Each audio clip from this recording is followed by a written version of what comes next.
Excellencies, distinguished guests, leaders of families, offices, and philanthropy, and also ladies and gentlemen, my sincere gratitude for inviting us for this summit and to speak on a topic that's very dear to all of us and also are very important, and therefore I would like to thank you for having the invitations for us to speak to you.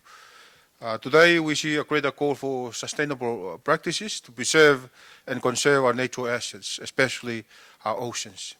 Because as you all know, the well-being of our people and stability of our economies flow from the health of the Blue Pacific. And when we speak of Tonga's ocean of peace, we affirm a simple truth. Peace is not merely the absence of conflict, it is rather the presence of resilience, economic, ecological, and social. Peace is a reliable food for sustainable fisheries. The schools and clinics protected from the storm surge, and it's also a data networks that do not fail in a crisis. And it therefore a fair and transparent system that rewards stewardship rather than extractions. In 2022, the Tonga by eruptions and tsunami, I think that is a phenomenon that happens once every 1,000 years, is what we were told, that delivered a system-wide shock in a single day. Coastlines withdrawn, homes damages, and also our undersea cable are severe. And our people stood up, rebuilt, and moved forward. And the lesson is unmistakable when we invest in resilience. The dividend is stability, and the outcome is peace. So why Blue Pacific matter to those who think in generations? First, the scale is with leadership stewardship. Pacific Ocean is one of the planet's great regulators of climate, of diversity, of food systems, and also investment in preserve and conserve our natural assets, such as mangroves, reefs, and seagrasses, generate outsized returns in avoided loss in livelihoods and long-term carbon storage. Secondly, provide real economy linkages. Blue value changes, responsible fisheries, seaweed and aquaculture, regenerative tourism, and nature-positive coastal infrastructure translate into jobs, enterprise growth, and community prosperity. And third, risk reduction. Early warning system, resilient port and cities, and redundant connectivity convert black swan events into manageable disruptions. Reduced risk is therefore very created. What then does investing in the ocean of peace look like in practice? And let me offer three main factors here. The first is resilience, coast, and community. Protect what protects us. Nature-based coastal defense is not a slogan. It's a practical solution. Healthy reefs and mangroves buffers waves, nature's fisheries, and store carbon.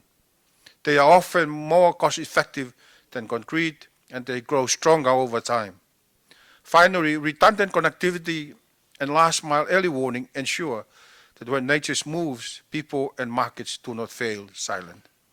In Tonga, a combined effort of coral nurseries near vulnerable villages, community-managed fisheries, and upgraded evacuation routes can measurably reduce losses and speed recovery. And this is resilience you can see, touch, and verify. The second is blue enterprise and livelihoods. Grow value and keep it local. Modernizing small-scale fisheries with cold chains, traceability, and market access raise incomes while protecting stocks. Seaweed cultivations and agriculture offer low-input, climate-positive ventures, creating opportunities for women and youth. Consider practical illustrations. A small seaweed cooperative equipped with reliable processing and solar-powered ice productions can meet export quality standards, stabilize local prices, and support thousands of families while improving the marine environment. The third factor is data for sovereign capacity measures what matters. We cannot manage risk or reward stewardship we cannot measure them. Integrating satellite imagery allow us to track reef health, fisheries, shoreline, erosion, and storm exposure, and finance-grade metrics, standardized indicators for resilience, biodiversity, and livelihoods make performance transparent and comparable. If these are the factors, how should we work together? And allow me to propose three areas for cooperative actions grounded in shared responsibility rather than transactions. First, necessity for co-design practical resilience standards. Together with Pacific countries, we can codify fit-for-purpose guidelines for coastal nature-based solutions, early warning, and redundant connectivity, covering design, safeguards, community engagement, maintenance, and monitoring. This is not theory. It is a toolkit that can travel from one island to the next, and reducing frictions in due diligence, accelerating delivery, and ensuring that benefits reach those who need them most. Secondly, is establish demonstration corridors in priorities communities. Choose a small number of high exposure sites and bundle interventions, nature-based with defenses, resilient public assets, and upgrades to local blue value changes such as cold chains for fisheries, which ensure country leadership, community governance, and clear milestones. The goal is not isolated projects, but replicable blueprints, models that neighbors across the Pacific can adapt to their context. And the third one is build the Pacific data and early warning commons that is governed, open, and useful. Interoperable system for hazards, ecosystems, and livelihoods linked to last mile alerting and redundant connectivity so that no community goes silent in time of crisis. When government have access to the right information at the right time, planning improves, risk premiums fall, and capital can be allocated more intelligently. Equally important, communities can gain visibility into the benefits of stewardship, building trust and participation. As we work together, our country Tonga holds to clear guardrails, which is do not harm to marine ecosystems. Our ocean is not a sink for externalities.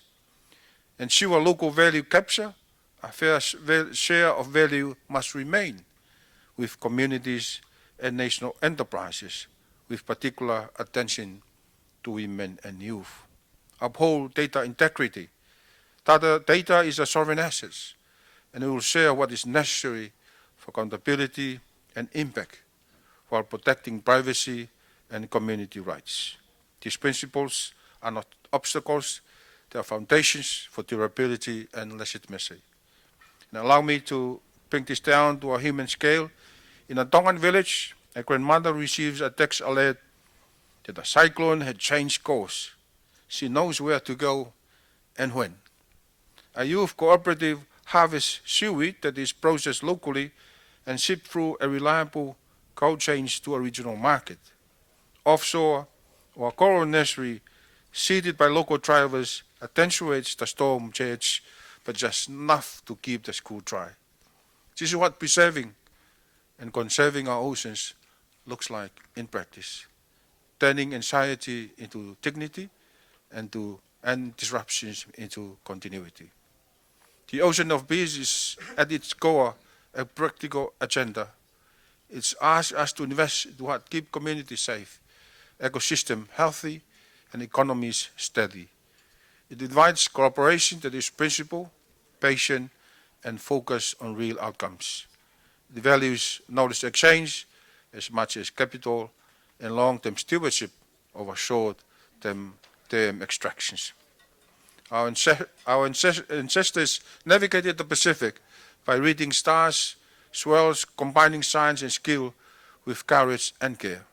And today, with modern data, proven practices, and shared purpose, we can navigate conversing risks toward resilient prosperity.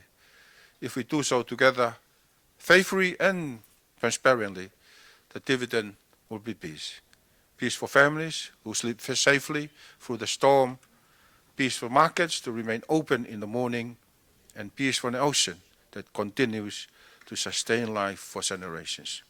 And on behalf of people of Tonga, I again thank our hosts and partners, and I thank you all for your leadership and friendship to the Blue Pacific. Thank you very much.